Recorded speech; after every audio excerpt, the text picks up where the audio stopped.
This is Corey Willis with PPEI, and you're listening to the Diesel Podcast. I'm Adam Blattenberg from Diesel World. Hi, this is Dan, owner of ATS Diesel Performance. I'm Christian Roth of DD Diesel. I'm Braden Fleece, and you're listening to the Diesel Podcast. What is going on, Diesel Nation? We're excited to have you guys with us today on the podcast. We've got a really cool episode. We have a guest. His name's Andrew. He owns these 3 really cool trucks. He's got a first-gen Cummins dually that it's an immaculate truck, a Ford OBS, and then also a third-gen 5.9 Cummins that he's built into kind of a do-it-all truck for off-roading, going camping, fishing, all those sorts of things. And we're going to jump into a podcast where we got most of these questions from Instagram. He was going to come on the podcast. We were super excited, and we had asked our fans, hey, what should we ask him? So these questions are coming from you guys. It was really fun to be able to see the kind of questions that you guys wanted to know about these 3 different trucks. Did want to let all of you know, I wasn't in the studio for this episode, so my audio is a little bit different than the other 200 plus episodes that we've done, but Andrew sounds crystal clear, and like I said, it was really cool learning the stories behind these trucks. We've been following for a long time, and I didn't know a lot of this information, so it was great to chat with him. Before we get to the podcast, though, we want to encourage you guys that whether you have an old truck, a new truck, if you're looking to increase the performance or do maintenance and keep it running, you definitely need to head on over to alligatorperformance.com. They have tons of parts, whether it's performance, maintenance, getting a little bit more torque out of your truck, whether it's a Cummins, Duramax, or Powerstroke. They got a ton of sales that are running all the time, so make sure you sign up for their newsletter and you'll get those notifications right away. All right, let's get to the podcast with Andrew and learning about these 3 different trucks that he has. Andrew, welcome to the Diesel Podcast. I'm excited to have you on today and actually be able to chat with you in depth about your trucks. I've been following your page for quite a long time, and 1, love the photography, and then 2, what you've done with a series of Cummins and Powerstroke trucks. Thank you so much for having me on. I feel like I'm definitely not interesting enough to be on the podcast, but I'm honored that you would have me on here. The hardest part, I was thinking, all right, which truck are we going to talk about first? And people on YouTube are going to see, the picture of your truck, and you're on our podcast cover, and I know you got a lot of followers on Instagram. But I thought we could start with your 3rd gen, and I wanted to have you give a bit of background on what your 5.9 is, and then, if there's a story about how you came across that truck or gravitated towards it, and then just things you've done over the years to it. Yeah, so that truck's been a long, long project. I had a 2-wheel drive F-150, and it wasn't working for me. I kept getting stuck, didn't have enough power, and so I wanted to get into an actual 4-wheel drive diesel. And so I kind of set out looking for the perfect year truck, and I really like the 3rd gens because they're pre-emissions. But the early 3rd gens, I wasn't super fond of the interior, so I was trying to find an 06 to early 07 truck. So you get the 5.9 common rail, you can do EFILIVE with the new CAN bus system, but you don't have some of the, I didn't like the interior on the older truck. So it's like that 1.5-year span where you kind of get this perfect sweet spot of an updated interior, a little bit different exterior with the big headlight, kind of is like a more, I think, modern-looking truck, but you still get the pre-emissions fun of having a 5.9. So I looked for probably 6 to 8 months to try and find my truck. And ended up finding a guy in Sacramento. It was a single-owner truck. He had bought it in off the lot, took amazing care of it. He was a mechanic, and I called, I think, 20 minutes after he posted the ad, and I was the 8th person that had called. Wow. Yeah, so it was a little crazy, but ended up talking with him and ended up actually flying up to Sacramento and driving the truck home. So it was quite a process to get it, but I really wanted to find one that was clean, well cared for, and kind of served as the good starting platform for what I wanted to do with it, which is kind of make a do-it-all truck, right? One that looked good but was also super functional for what I was trying to do with it in terms of off-road and camping and just daily driving. That's always been one of the tough parts. I think as the years have gone on, and I agree with you, I really like the 06, early 07 3rd gen style, and just as time has passed, it can be so hard to find either a 1-owner truck or something with lower type mileage, or one that's not modified, like crazy, where, you may be getting more power than you want or that you need, or, just a project truck. So it seems to be one of the harder things to find out there is those clean 3rd gen trucks. Yeah, I mean, the really hard thing to find is just someone that's cared for the truck. I mean, they're work trucks, right? So a lot of people work them, they use them as a tool. And so it's hard to find one that's been cared for with detailed maintenance records that you can tell the owner really valued the truck. And, like, I don't mind so much if the truck's been modified as long as I can tell that it's been cared for. But finding one that's been cared for is definitely getting harder and harder. It seems to be, well, I think it's hard with all diesel trucks. Like you said, they're tools and most people use them for towing work and stuff. But for the Rams, it's really tough. Like, I think they're worked really hard. And so, seeing some of them, come up with 40, 50, 60,000 miles where the owner has all those records, it can be rare. Yeah. Now for like off-roading and camping, things like that, what kind of upgrades did you do to it throughout the years to make it more capable in the way that you used it? Yeah, so I kind of did things backwards. Like most people when they buy a new truck, the first thing they do is add power to it. I went kind of the other direction, and I went for suspension. I grew up in Southern California. That's where I'm from, and out here everything's about off-road, desert, whether it's crawling or high-speed stuff. And so I did a lot of research trying to figure out what to put on the truck, and I wasn't so much after like a lift kit. I really wanted like performance suspension. And so I actually went to the guys at CJC Off-Road, and I had them install a Carli pin top system. So that was a 3-inch height system with fully options. So that's like the progressive rear leaf spring, 2.5-inch Carli Tune King shocks, Carli control arms, custom-made springs in the front, track bar, Carli torsion sway bar, pretty much the whole 9 yards, and ended up actually going back and upgrading again to the 3.0 Dominator system. So that's the 3-inch diameter King shocks, just for a little bit better off-road ride, because I use the truck. I'm not trying to beat on it, but I'm a big mountain biker, so I use the truck to go camping and exploring, and just I love taking the truck out in the dirt and going places that I couldn't normally get. And so that makes it pretty comfortable to do that. It's a really, really capable system, but I can still tow the truck. I can still daily drive it. It's really functional. It's not super tall. So it's actually a really good setup where you kind of get the best of both worlds, where you get incredible off-road performance, but still, very functional daily driving and towing and stuff. One of the things that has really stood out with your Instagram pages is amazing pictures of the third gen off-road, different places you go, amazing backgrounds. And then I can contrast it with the next truck, which is your first gen dually, which is like this pristine first generation truck that looks like it was a time machine.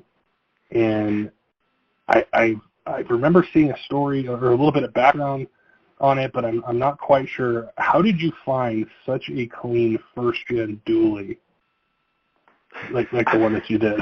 I'm pretty sure that I used up like an entire lifetime of good luck. At the time, I had like a really beat up 91.5 first gen.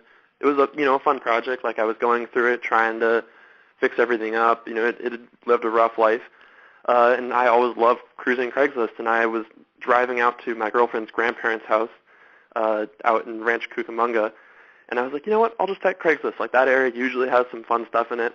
I'll just look before I drive. And I saw a listing for an estate sale. And it had no pictures. It just was, all written out with like tons of, tables, chairs, this, that, and the other thing. And at the bottom of the ad, it said 1993 D350 Cummins with a G in it. And I always joke that like when you see the ad with a G in it, it's probably like an old grandpa truck. And so I went out there and I showed up a half hour before the estate sale opened, just on a hunch, because I had no photos or anything to go off of, and peeked over the fence and I saw that truck sitting underneath the tree. And it was just an immaculate 1993 D350. It was the base level trim package with the 5-speed manual. And the guy that owned it had a camper shell on it. And he bought it in 93, custom ordered it because he knew it was the last year, and basically just used it to camp and travel around the Southwest. So we had like a shell on it, and pretty much it has all highway miles just from the original owner traveling around the Southwest. And he had fallen and broken his hip, and so his brother came in to help with the estate sale. He hadn't passed. He'd gone into a retirement home, and his health was kind of faltering. So they decided to sell the house and kind of sell all of the possession stuff, and so that truck was part of it. So the brother's daughter looked up online what the truck was worth, and they were asking $4,000 for it, and I somehow managed to talk them down to $3,800, and walked away with that truck for $3,800, which is an absolute steal. Like I don't know, I don't think that would ever happen again, but the owner was very passionate about it. He loved that truck so much and had just beyond thorough, meticulous records of everything that he'd ever, like every trip that he had done on the truck, he had logged where he went, what the weather was like, the mileage on the truck, what fuel he put in, where he stopped for fuel. Like, I've never seen anything like it. And so it was really cool to I actually got to speak with him on the phone and talk with him a little about the truck and how much it meant to him. And he was an avid TDR reader, and so he was like, hey, in the house I got a bunch of TDRs, like have my brother go in and I'll give you my collection. And it was a really cool experience, too, just to chat with him and, tell him that I had no plans of reselling the truck or anything. Like, I understand, like, how valuable that truck is, and my goal is just to preserve it as best I possibly can and enjoy it. So that's kind of what I've tried to do, but it was definitely a really cool experience to talk with the owner and, see his passion for the truck. And, one of his final things he said to me before he hung up was, please take care of it. That truck means the world to me, and I want to make sure that, your kids get to see it one day. So it's a really cool and humbling experience when you get to meet someone who has an incredible passion for their vehicle and a detailed record like that. And it's more than just something to go from point A to point B, because you have a passion for trucks and preserving them, and you capture them exceptionally well in photography. And so when you were telling me that, I was like, that would be so cool. I would love to just stand there and listen to like the stories of driving from California to Arizona or wherever he went, and then knowing everything that happened with the truck. It's so cool. That was one of the coolest parts, actually, is because he had all these logbooks and maps when I cleaned the truck out, because he had fallen and broken his hip, so the truck, when I picked it up, was exactly how he left it. I mean, like, literally, there was, like, a drink in the cup holder. So it was interesting, like, as I was cleaning it out, I was able to go through his maps and his records, and he kept logs, and I could see, like, all the places he went and, like, the fuel stations he stopped at, and it's kind of cool. Like, I've driven the truck, on some, like, shorter road trips and stuff, and it's fun. Like, I'll purposely try and go to the same fuel stations and stuff, and it was really cool to actually get the story behind the truck. Normally when you buy a used truck, you really don't know what's happened to it. And with that one, I was able to kind of track back and see all the places he's been in it, see his detailed maps, his notes, all that stuff. So it definitely added a lot of like depth and story to the truck. Has the truck needed any sort of repairs or anything outside of normal maintenance since you had it, or is it just pretty much fluids and filter changes? When I bought it, it had 72,000 miles on it, so it obviously had sat a lot. So it's had just the usual. Like, I've had to do valve cover gaskets. I had to do the rear main seal. When I did the rear main, I did the clutch just because I had everything out. But other than that, it's actually still on the original brake pads, which is crazy. Like, I think the fronts, I'll probably change them this year. But at this point, it's still on the original brake pads. I think I have 84,000 miles in the truck now. So it really hasn't needed much, other than just basic fluid changes, all that kind of stuff, hoses, that kind of thing, basic maintenance. I love how it is literally like a time machine. Like, there's something about the simplicity of the way those trucks came from the factory, and to see it all these decades later, and some of the pictures and things that you've done with it, it grabs my attention almost more than a new truck does, because it's like a time machine. It's like I'm going back to 1993. Totally. And what was really interesting is before this podcast, we posted up on Instagram, hey, what questions should we ask Andrew? And so there's a total of 3 trucks for anyone who didn't see the post. And so we talked a little bit about the 3rd gen, we talked about the 1st gen dually. There's the Ford OBS that you have. We know there's a lot of Ford OBS fans out there. And I've seen some pictures of it. I don't know the story of that or any sort of background, but if you could tell us a little bit about that truck. Yeah, so I've always, for some reason, loved that OBS Ford body style. Something about that as a kid growing up in the 90s just really captivated me. Like, I would draw that all the time obsessively as a kid. Like, I would draw that body style truck. I would put wheels on it. I would, whatever I could do as a kid.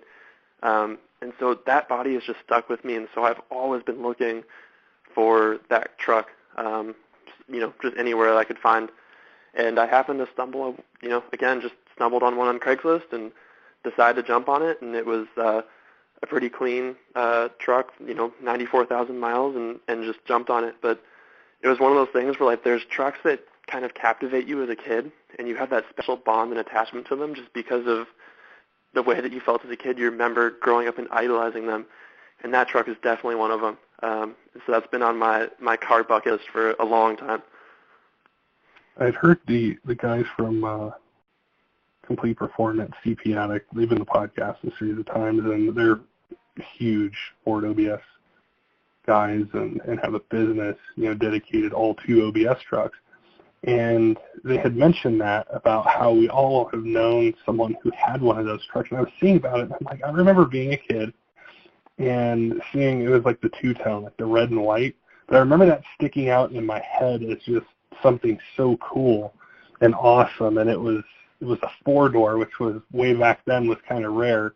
There weren't a lot of, four-door trucks. And it's really interesting, that you mentioned that. And I know, just scrolling through, the pictures you have of these trucks, it's like I have 3 different amazing trucks to look at. And I think a lot of your audience and people who commented on our post of what to ask you, they got a ton of questions, and I think we can get through all these.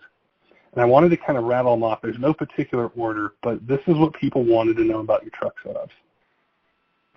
So this one gentleman had asked, which truck would you keep, sell, and blow up? So there's a practical answer, and then there's practically, obviously the 3rd gen would be the best truck to keep because it can do everything. But in reality, if I had one, I think it would be the 1st gen just because it's such a special, the historical significance of that truck, the story with it. If I had to keep any truck because I knew I would never be able to get one again, it would be that one. I don't know. Between the 3rd gen and yes, that's hard. I think it'd probably be, as weird as it sounds, easiest for me to say goodbye to the 3rd gen because I could do that project again. I could find another clean 3rd gen. I could build it again. That's doable. But that's a tough question. This other one, we get a lot of either emails or direct messages. I think for people who listen to the podcast, and one episode we talk about an older truck, and then on the next one we're talking about a 2020. But they had asked, would you get a brand new Dodge over your 1st gen truck? I get that question a lot too, and for my personal enjoyment of vehicles isn't just having them and leaving them. I love to tinker on them. I love to fix things. I love to do upgrades. I just like the experience of the ownership that goes beyond just driving it. And so for me, having 3 older trucks is a lot more fun than having a new one. If I took what I had into the 3 trucks and added it up, I still couldn't buy a new truck. And if I did, I would just have a stock truck.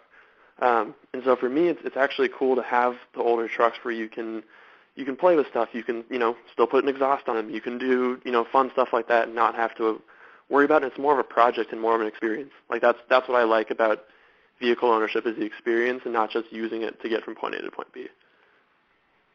This one's probably going to be another tough one too. He said, what is one thing you don't like about your 1st gen? Ooh. One thing I don't like about my 1st gen, hands down, is that it's 2-wheel drive.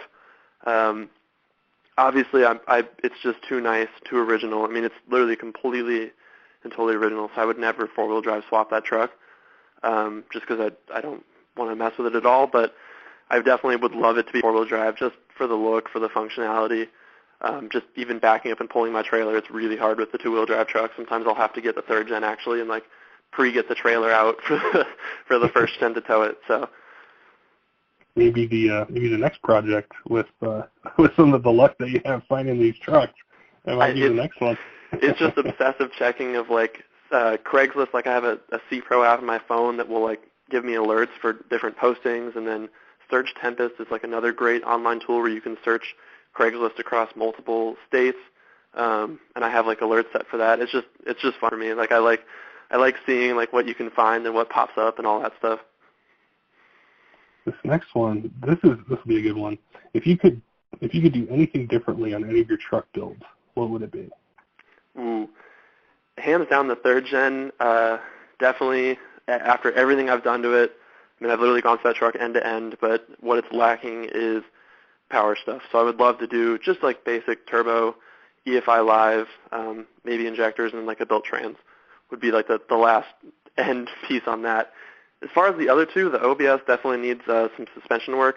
I think anyone that owns like a F350 with leaf spring front and rear knows how rough those trucks ride. So definitely would be cool to do some suspension stuff on that truck. And then the first gen, I just want to leave it as is. Maybe wheels and tires, but that truck's just staying. I answered one of the other questions when it asked if you're going to keep the first gen in stock appearance, which I think that one, that's where it needs to be as clean as it is, and the story behind it and everything. It's just the way it looks is perfect as it sits. Yeah, my thing has always been like with any build that I do, it's always, I like to have things that I can revert back to original. You know, like my taste changes, someone else's taste changes, and I always hate like when you get a used truck and someone did something that's irreversible, right? They like cut something off or they, you know, welded something on. Right at that point, like you've altered the originality of the truck and you can't go back. So you've officially just, that's it. It's that way forever. And I really like kind of preserving the trucks as best I can at least. And so with like the first gen stuff, I've always done stuff that doesn't permanently alter anything. You know, like with the OBS, I added lights, but instead of drilling 2 holes for switches, I made like a little switch box, so it's mounted totally off the dash. Just like little things like that try and keep the trucks as original as possible. I know that the Cummins guys that are listening, they're like, okay, we talked about a first gen, we talked about a third gen, and this last question we got was, would you get a second gen Cummins? 100%. Would you get a 12 valve? Yes, I mean, I think like most guys, right, I'd be looking for a P-pump 12 valve, so like 94 to 98, just because of how easy it is to add power on those trucks. They have the fun of the 12 valve. Everything's, you know, mechanical. But yeah, that would definitely, it's on my bucket list. We'll see. Are they, you know, as far as, you know, looking for them, would you say they're even harder to find, kind of that lower mileage, clean, detailed record second gen versus third gen 590 look for? Yeah, I mean, because they're like that weird, they're that kind of like weird in between where like the interiors, like the plastics were really cheap. They were like, you know, a little more fragile than like the first gen trucks, but they weren't quite as far along as like the third gen trucks where it's still easy-ish to find them in good shape. A lot of those second gens got worked hard, they got beat up, they have cracked dashes.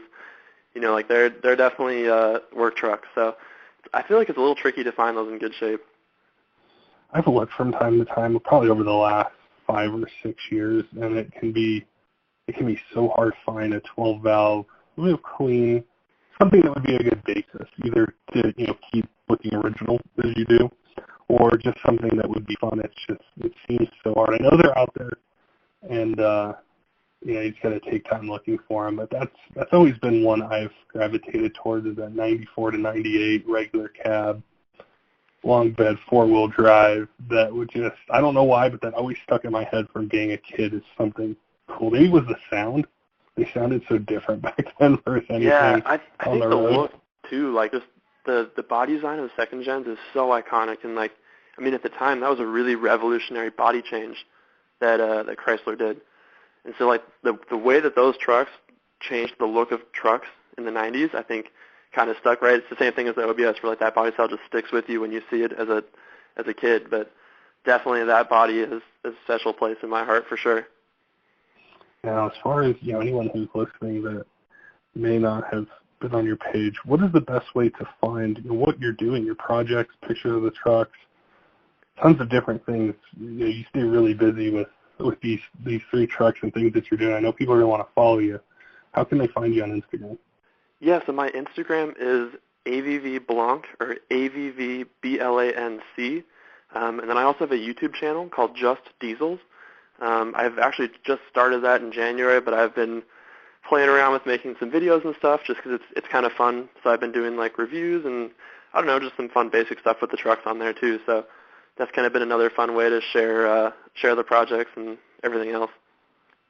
I'm sure that there's going to be a lot of great information that you have on there, which is like that's the kind of performance or modification that I gravitate towards. I love the go fast, 2,000, 3,000 horsepower trucks, but I've always had a passion for a truck that looks like it was in a time capsule. And you fast forward 20 or 30 years, and just the maintenance, maintaining it, doing small things here and there, that's always just fascinated me. So like the TDR stuff, I remember going back in the archives or like finding old magazines and stuff, and just loving to read those kind of things, or following your page, or different things like that are so cool for those of us that appreciate a particular year range of truck or a brand or something we have a connection to. So I think your YouTube page is going to be awesome to see, for third gen, first gen, the OBS, and if you add a second gen in there one day. Yeah, and it's so cool. Like I used to be on the forums a lot, and I feel like the forums have kind of died off. But it seems like Instagram and YouTube have kind of filled in the place of those. Like you have the whole community aspect on social media with like Instagram, and then you have all of the how-tos and stuff now are kind of on YouTube instead of on the forums with pictures. So it's kind of fun to still have that community go somewhere and still be able, like, that's how I learned so much stuff about trucks. Pretty much everything I know is from chatting with guys in the forums and, comparing setups and asking questions, and I love that aspect of the community. So it's been cool. Like, I have friends all across the country now that are into this stuff, and we ask each other questions and help with different setups, and it is what makes all this so much fun. Well, I appreciate your time, chatting with us, and your willingness to come on to the podcast and tell us about these trucks and answer questions that people had wanted to know about these trucks and your plans for them. And it was great to chat with you, and I look forward to seeing things you do with all three of them. And if you do that second gen one day, I'm definitely gonna be following that one close to see what you find, and I'll be jealous you found it first, and then have to go find my own out there and jump into a project. Yeah, thank you so much for having me on, and it's an honor. I really appreciate it. Don't forget, diesel fans, if you're looking to improve, get more torque or efficiency out of your diesel truck, whether it's old or new or anything in between, make sure and head on over to alligatorperformance.com. Check out what they have. Till next time, keep the shiny side up.